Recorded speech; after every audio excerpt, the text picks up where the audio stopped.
For today's video mga idol, tayo ay nag-ihaw. Ito na nga, bumili akong tamban, 5 piraso, mahal pala ang kilo, tag 20 ang isa. So ayan, 100 yan, pero tag 200 ang kilo mga idol, kalahati lang ito.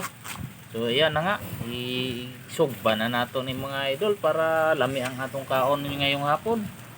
So lagyan natin ng sibuyas, kamatis yan, ang ating sausawan. So ito na, malapit na mga luto idol.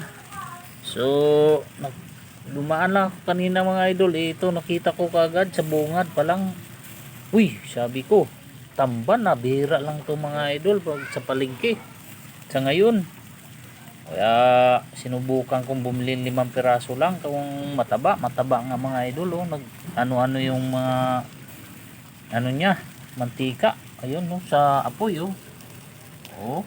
napakataba nito mga idol no, ang lalaki. Parang mga idol sobrang laki. Ayan na nga mga idol, ay tayo ay malapit na makakain ngayong hapunan. Siyempre nagtipid tayo mga idol kay gamay raman tag sweldo mga idol. Pero init man dai kayo. Pastang inita idol kay gabukal-bukal ang tambok ba Kastang lamia mga idol. So hanggang dito lang mga idol. Thank you for watching mga idol. I love you all. Ingat.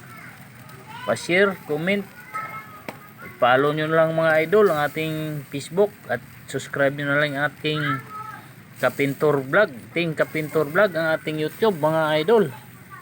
Ayan. So panoorin nyo na lang mga idol hanggang dulo para masayahan kayo at masarapan kayo sa aking nilulutong inihiya. Giisinog ba mga idol o inihaw? Kani sa tingin nyo pa lang mga idol, nagtakam na kayo. Ayan, nagmamantika mga idol Hindi natin siya lutuin ng gusto kay aron napakataba talaga idol. Sapat pala ginawa ko ng 1 kilo mga idol. Pero okay na to mga idol. Nag ano yung sa sobrang taba mga idol. Tatakam talaga mga idol. So follow nyo mga idol ang ating Facebook at i-share. Ang hindi mag-follow pangit mga idol. Ayan mga idol, sa ating YouTube mga idol, i-subscribe nyo na lang at i-share. Ayan mga idol, Ting Kapintor Vlog ang ating YouTube, i-subscribe nyo at pindutin yung bell para lagi kayong updated sa ating maraming videos at short videos. So hanggang dito lang mga idol, thank you for watching, bye bye, God bless all. Ay luto na mga idol ang ibabaw.